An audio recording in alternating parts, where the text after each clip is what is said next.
And only when we slip off the leash of the I thought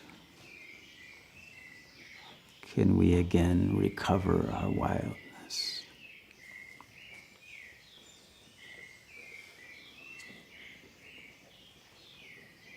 But we have become so identified with the ego's need for method, to know how to do it, to want a recipe and an instruction manual and a set of techniques that are the very opposite of wildness, that in the very effort to gain it, we agree to put it at a distance.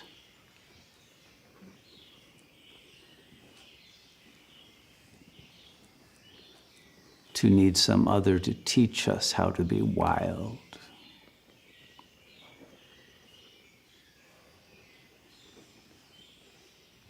But the wildness is our innermost spontaneous free self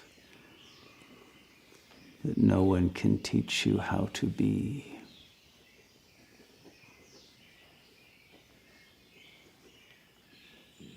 But once that free self has been covered with doubt and fear and loneliness and the terror of its own wildness,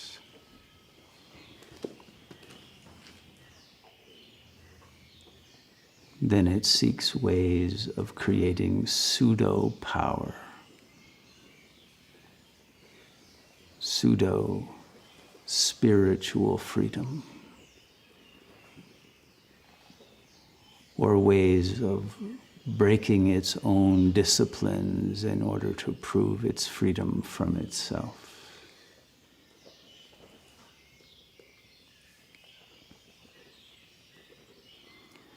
Wildness is not the opposite of order, but the highest level of order.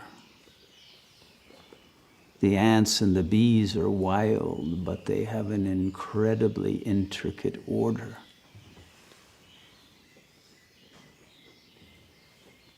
But the system of order of nature does not follow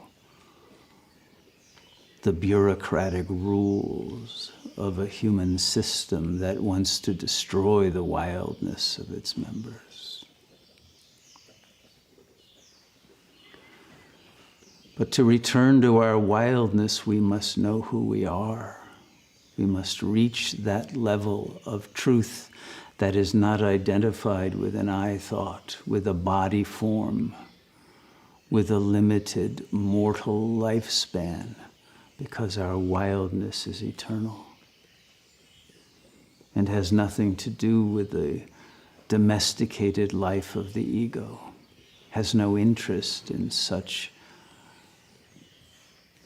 a substitute for real existence.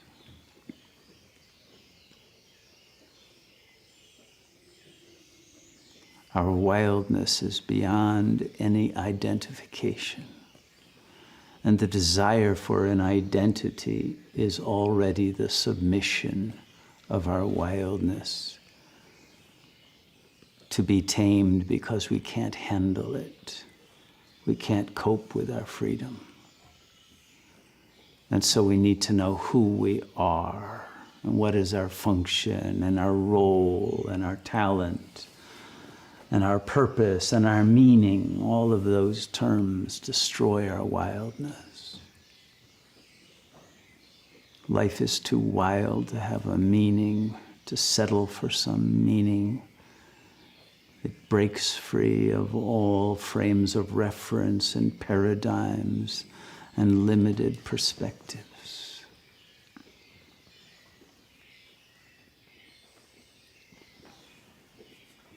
It breaks free of the chains of language. It breaks free from all images, from all desires,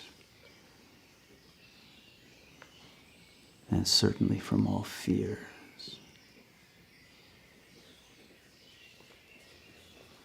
And wildness doesn't need to prove anything to anyone. That need to prove superiority is already the sign of enslavement. That wants to compensate its own having compromised its freedom to find some higher level of some hierarchy to demonstrate its ability to be on the sadistic rather than the masochistic side of its own falseness. But the wild self is beyond all of these dualities, beyond need or demand or even desire, because it has everything it needs within itself.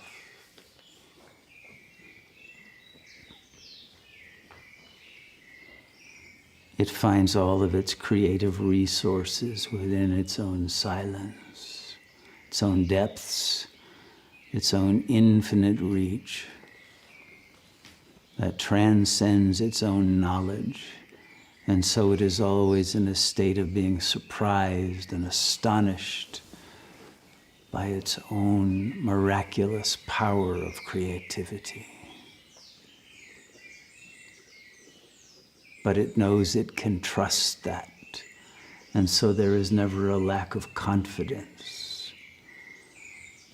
never a lack of the power to persevere and penetrate through any resistance.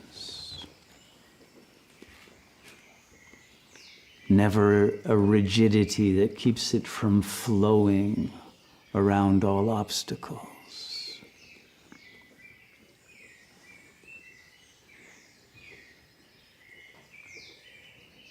Never any image of self that keeps it from shape-shifting infinitely beyond all images. Our essence can never be captured, not even by our own minds. But once we are domesticated, then we want to be captured. We want to be known. We want to be validated and affirmed. And thus we must make ourselves small enough for the other to recognize, and safe enough.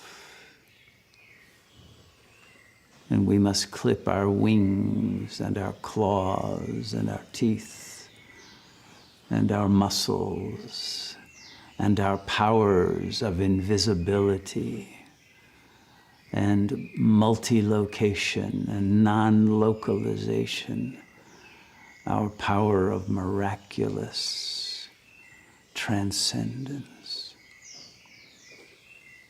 in order to have the petty pleasure of being desired and approved by some mundane other. It is time to return to our original wildness.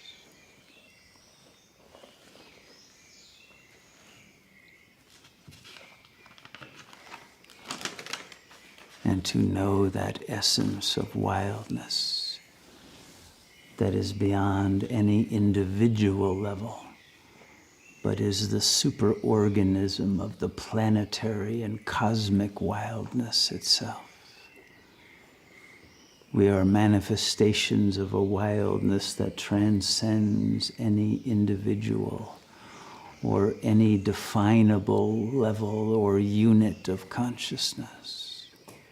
Wildness is infinite, unlimited, without boundaries.